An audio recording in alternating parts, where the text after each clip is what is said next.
Selamat pagi saudara-saudara yang dikasihi Tuhan.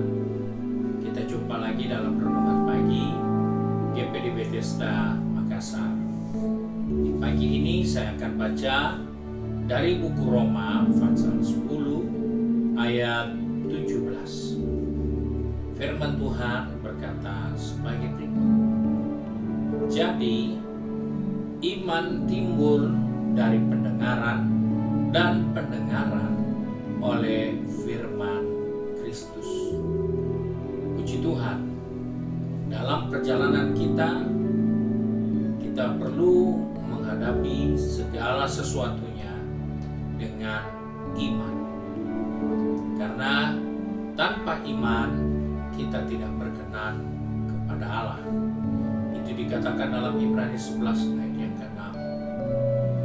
Oleh sebab itu kita melihat iman hanya bisa muncul, bisa timbul, bisa hadir di saat kita mendengar akan firman Kristus.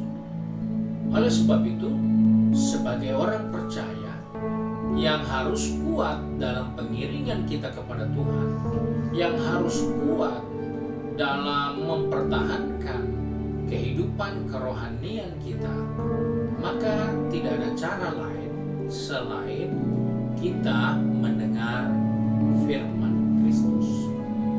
Hal ini bisa menjadi sesuatu yang luar biasa karena firman Tuhan akan menimbulkan iman buat kita. Dan iman itu akan mengalahkan setiap pergumulan, setiap masalah, karena iman mengalahkan dunia ini. Oleh sebab itu, sebagai orang percaya, kita harus setia dan makin perbanyak waktu untuk mendengar akan firman.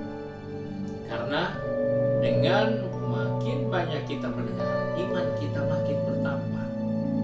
Iman kita makin bertambah, dan ketika dia bertambah, dia menjadi kuat. Kita tidak lemah, kita tidak goyah.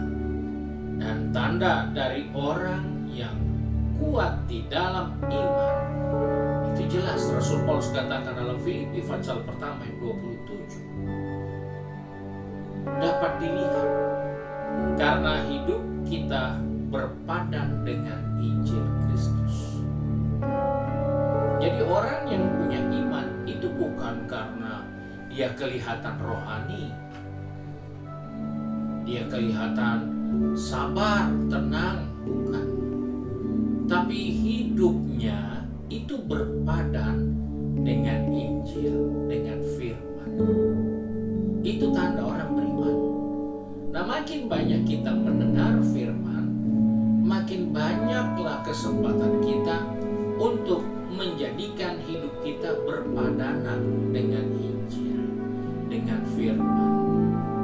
Kalau sehari hanya sekali, maka kemampuan kita untuk mensepadankan hidup kita sesuai dengan firman Allah sangat kurang.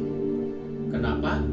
Karena kita sehari saja untuk mempertahankan tubuh ini kuat dan sehat, kita perlu makan cukup, kita perlu istirahat cukup.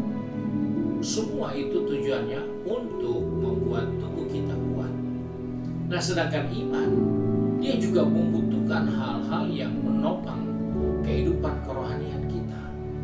Sebab itu, iman itu hanya muncul di saat kita mendengar firman.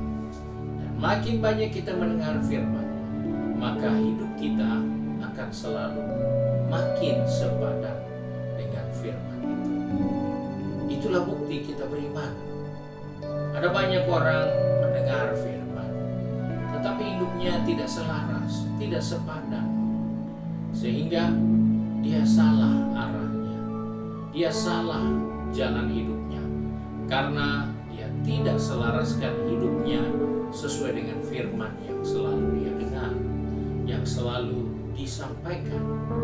Oleh sebab itu, mari sebagai orang percaya di dalam menjalani kehidupan rohani kita butuh firman untuk selalu menyelaraskan hidup kita sesuai dengan firman itu, sehingga itu akan menunjukkan iman kita, iman yang kuat, iman yang benar, iman yang besar karena firman yang kita menambahkan dalam diri kita untuk menambahkan iman kita di dalam Tuhan.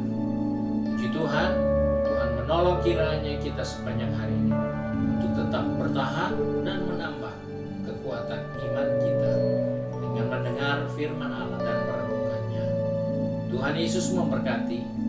Mari kita satu dalam doa. Kembali kami datang kepada Bapa di surga dengan mengucap syukur karena pagi ini Tuhan mengingatkan kepada kami bahwa firman Tuhan akan mendatangkan iman bagi kami. Sebab itu Tuhan tolong kami supaya kami dapat selalu setia mendengar dan merenungkan firman Allah. Karena dengan demikian kami memperkuat manusia rohani kami. Karena iman kami ditambahkan di dalamnya. Sebab itu Tuhan tolong anak-anak-Mu yang sudah ada di tempat bisnis maupun sudah di tempat pekerjaan ataupun yang sedang studi, juga yang sibuk dengan kegiatan di rumah masing-masing. Tuhan tolong kami supaya kami menyediakan waktu untuk mendengarkan firman, supaya iman kami tumbuh dan kami makin selaraskan hidup kami sesuai dengan firman yang kami dengarkan. Terima kasih Bapa, pegang tangan kami, pertetapkan langkah kami, supaya kami mempermuliakan Tuhan melalui iman yang tumbuh dan selalu menjadikan kami kuat di dalam Tuhan. Kami bersyukur dan berdoa di dalam nama Tuhan Yesus Kristus, Juru Selamat kami, majikan kami yang baik dan setia. Haleluya. Amin. Puji Tuhan. Tuhan Yesus memberkati kita dan selamat